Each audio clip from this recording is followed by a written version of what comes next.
before we get to the, fun stuff, let's go over some background information. Shrek 2 is the 2004 follow-up to Shrek, made by Dreamworks and PDI. I saw that in the opening titles, and it got me thinking, wait, what's PDI? So, for those of you who, like me, were unfamiliar, PDI, or Pacific Data Images, was a computer animation company acquired by DreamWorks in 2000 and renamed PDI DreamWorks. From my research, it seems to me that they're kind of to DreamWorks what Pixar is to Disney. They were responsible for a number of films between 1998 and 2014, including Ants, the first 3 Shrek movies, and Megamind. Unfortunately, after their final film, Penguins of Madagascar, underperformed in theaters, the studio was shut down in 2015. Shrek as a franchise is really interesting to me because the themes and ideas it presents are still relevant despite the films being layered in this thick veneer of the early aughts. Despite the campiness of all the pop music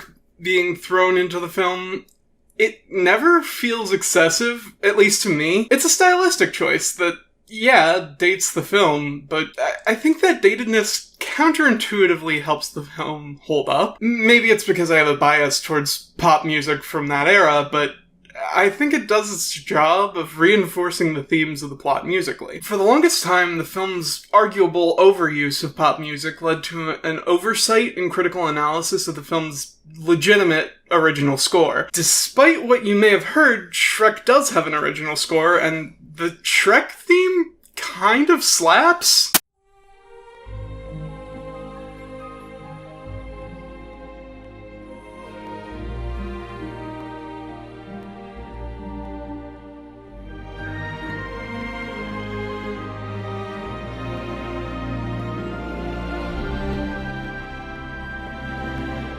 In musical terms, this is what we call a leitmotif. For those of you unfamiliar, this is when a musical idea such as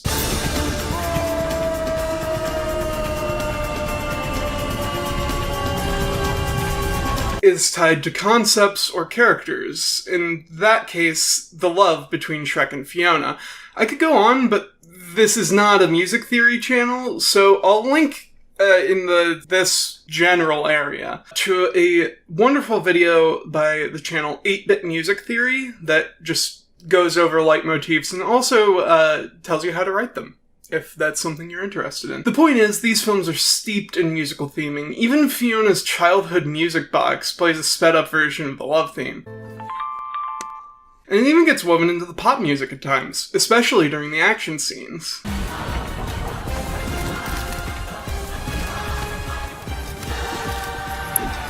Speaking of which, the action scenes in this franchise are really good. There are 2 huge set-piece action scenes in this movie. One towards the end as Shrek races to save Fiona, but the scene I want to take a closer look at is Shrek, Donkey, and Puss escaping from Fairy Godmother's potion factory, because they enter under false pretenses. Look, she's not seeing any client today, okay? That's okay, buddy. We're from the union. The union? We represent the workers in all magical industries, both evil and benign. Oh, all right. Are you feeling at all degraded or oppressed? A little. Well, we don't even have dental. They don't even have dental. Okay, so Shrek is lying here, but also the magical workers can and should form a union. Organize that labor. The film does a good job of setting up the room where the action scene will take place, as Shrek, Donkey, and Puss get past the front desk. Then, once the action scene starts properly, they effectively lead shots into one another in a way that feels exciting. It's just genuinely good filmmaking.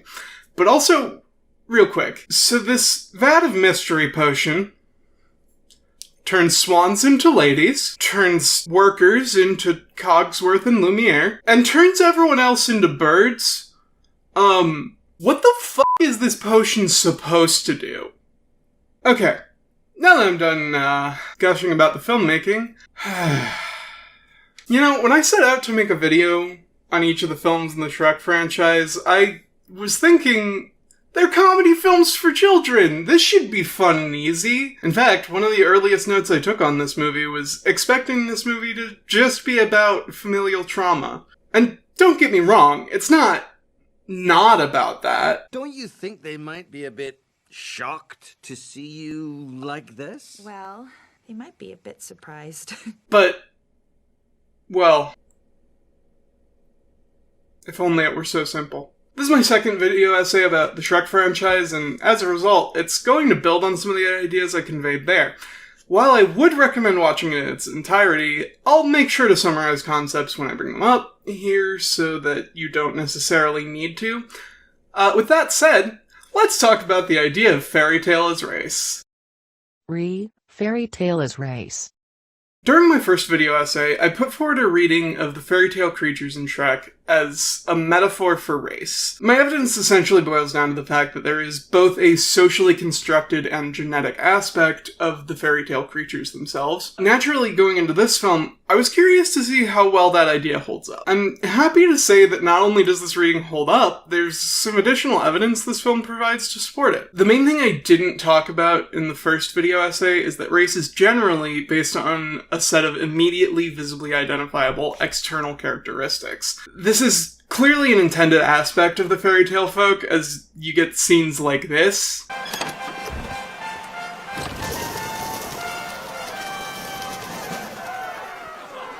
We also get another piece of evidence to reinforce the genetic component in this exchange between Shrek and the king. So, I suppose the grandchildren I could expect from you would be... Ogres. Yes. Not that there's anything wrong with that.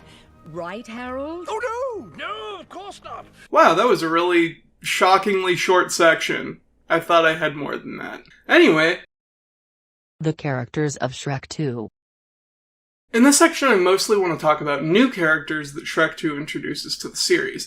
I kind of love Puss in Boots in this movie. He's a great example of a rogue in popular media. He immediately makes himself an integral part of the core group simply by charming his way in. In addition, he's also really good at manipulating Donkey. Boss, just in case there is something wrong with the potion, allow me to take the first sip.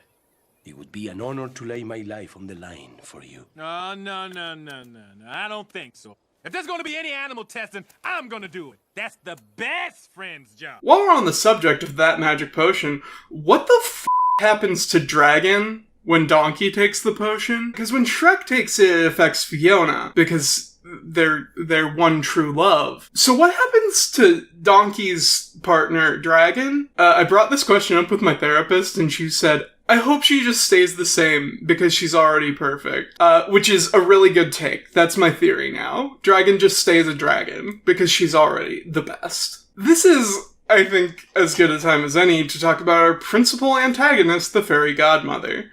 So her first action in this movie is a musical number, and, well, everything in this number is obviously not what Fiona wants in her life. I do want to pause here and say, Fiona looks great in gold. She's totally an autumn. The fairy godmother is a great villain. She's powerful enough to be a threat to our heroes, but at the same time, she's never really in control of the situation. I love when the solution to a villain's scheme is just to throw any amount of chaos whatsoever at it, and it just crumbles, like a house of cards. So, as a trans, I know, this must be shocking for some of you. As it says in my notes, Some gender-confused wolf telling him that his princess If I could is already married. it's me. I'm a gender-confused wolf. I was a little bit concerned when the ugly stepsister character showed up. I watched this film a lot as a kid, but as tends to happen with things I consumed as a child, because I have really bad ADHD that wasn't diagnosed until I was 20, I didn't really remember any of it. The thing I wanted to know was ultimately, is this character problematic? And at least as far as this film is concerned, no? She gets a genuinely good joke. Hey, why the long face? And she's never the butt of a joke? Yeah, I have nothing else to say. The ugly stepsister is based. Alright, we gotta talk about Donkey. I don't like Donkey. I know. I'm a bad Shrek fan, but hear me out. Donkey is annoying. Like, really annoying, to the point where even he acknowledges it. Sorry, the position of annoying talking animal has already been taken. The fact that Shrek and Fiona also find Donkey annoying doesn't actually make him less annoying. Sometimes watching Shrek, it feels like they just sort of let Eddie Murphy say whatever he wanted and animate it around it. As a result, I started keeping track of things that just kind of exist within the Shrek universe.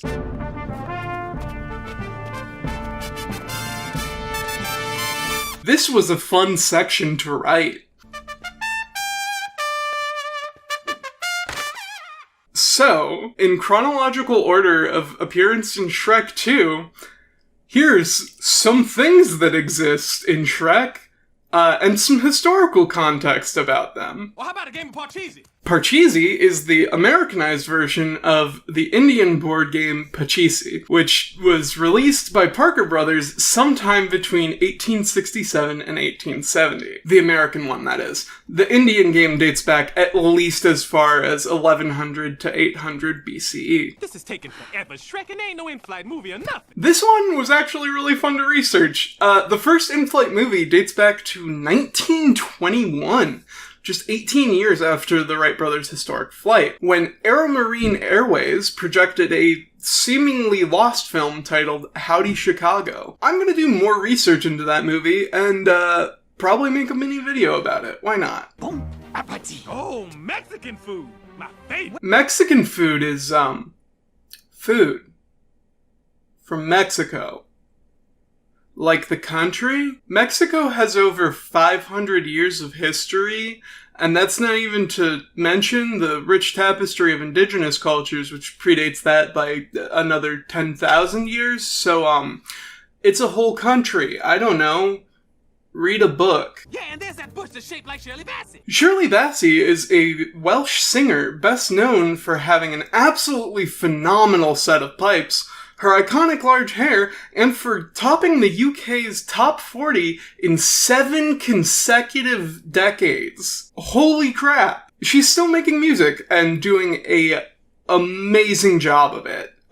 Good work, Dame Bassey. Yeah. I say we take the sword and neuter him right here. Give him the Bob Barker treatment. Bob Barker is a former American game show host best known for being really, really passionate about having your pets neutered, which, like, what a wild thing to be known for. Regardless of how you feel about neutering pets, wild to be known for that. Oh no, that's the old Keebler's place. Keebler's is a cookie company founded in 1853. Ownership has since changed hands 4 times, leaving the company in the hands of the Italian candy company Ferrero. In addition to cookies, they're also responsible for... Wait. They're the Cheez-It guys? Shrek? Wow. Are you from Europe? Europe is like one of the continents on the Earth. Does Shrek take place on the Earth? Hey, what about my Miranda rights? You're supposed to say I have the right to remain silent. Nobody said I have the right to remain silent. Donkey, you have the right to remain silent. What you lack is the capacity. The Miranda warning, commonly referred to as the Miranda rights, is a warning that, at least for now,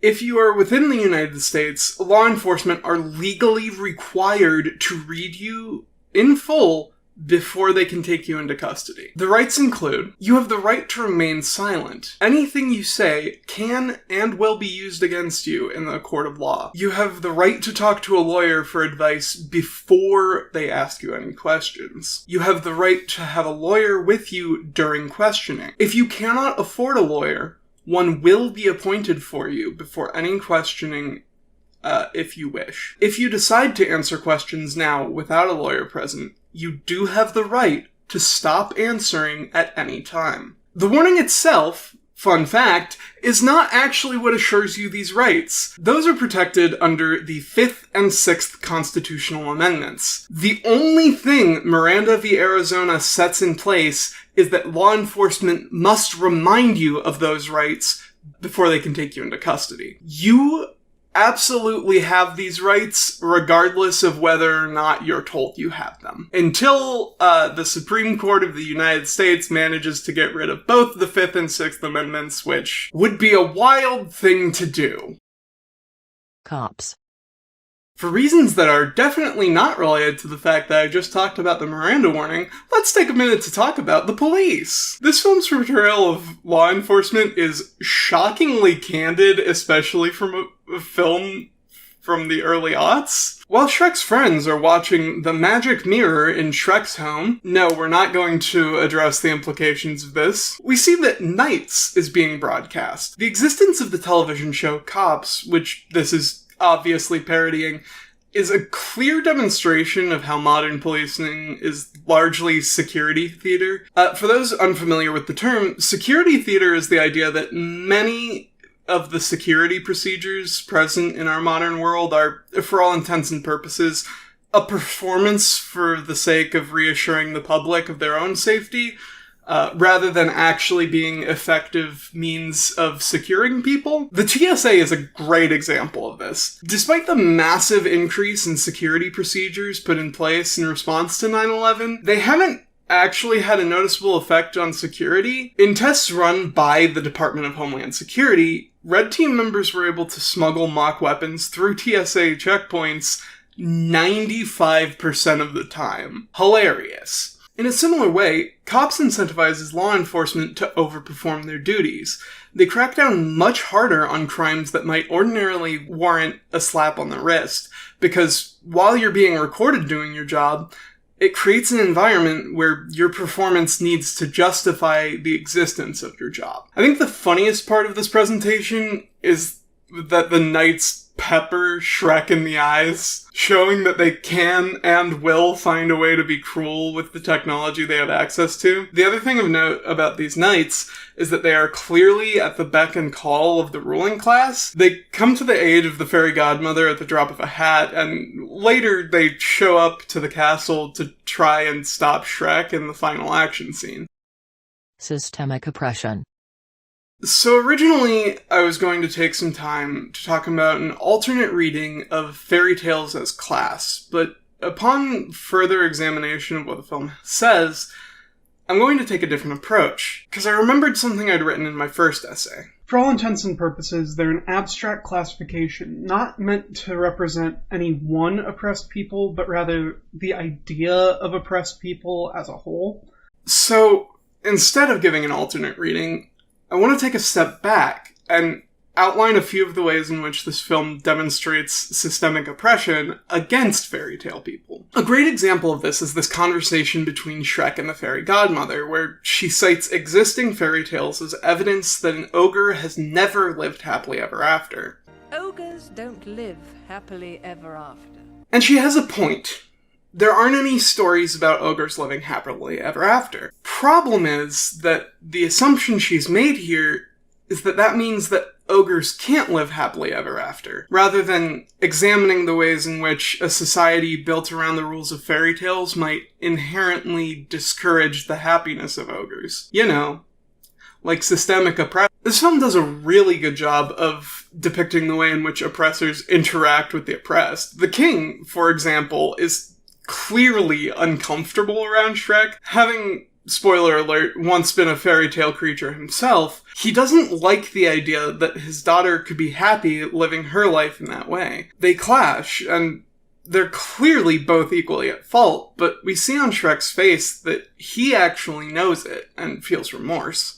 Something we don't get from the king. The king treats Shrek as a non-person. Not only does he hire someone to kill him off, he pretends to want to make amends, and does so as a lie to lure Shrek directly to that assassin. At one point in this film, Prince Charming has to pretend to be Shrek, and he just can't. Not my fault. No, of course it's not, dear. I mean, how charming can I be when I have to pretend I'm that dreadful ogre? Because he doesn't think of Fiona as a person. He thinks of her as an object to be won, and as a result, he just isn't capable of impersonating a person who genuinely loves and cares about her. There are two main conflicts at the core of this film. The first conflict, caused by those close to Fiona failing to communicate with her. Communication is the single most important thing in a relationship, and both the king and Shrek project their ideas of what's best for Fiona without actually asking her what she wants, what would make her happy. And as she says, she just wants to live happily ever after. With the ogre I married.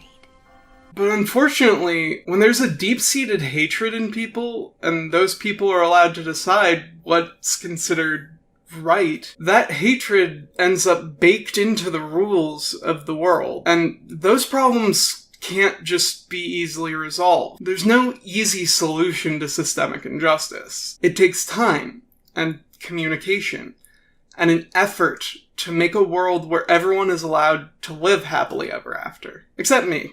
I don't get to live happily ever after. I have to write 3 more essays about Shrek.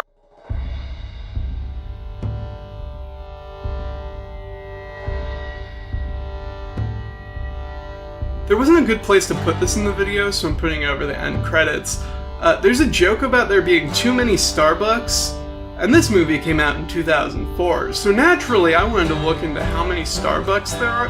There are too many Starbucks, guys. From my research, there are over 30,000 Starbucks, over 30,000 of which are in the US. So yeah, that's too many Starbucks. It's bad coffee. Buy local. That's all. Oh, right, and last couple things. I don't have any patrons yet, but I do have a Patreon, so if you want to support me making more content, go ahead and check that out. I should be producing a second video this month about Riverdale, maybe? And how Riverdale is the worst thing. So if you're interested in that, go ahead and subscribe and see where this is going. Yeah, thanks for watching.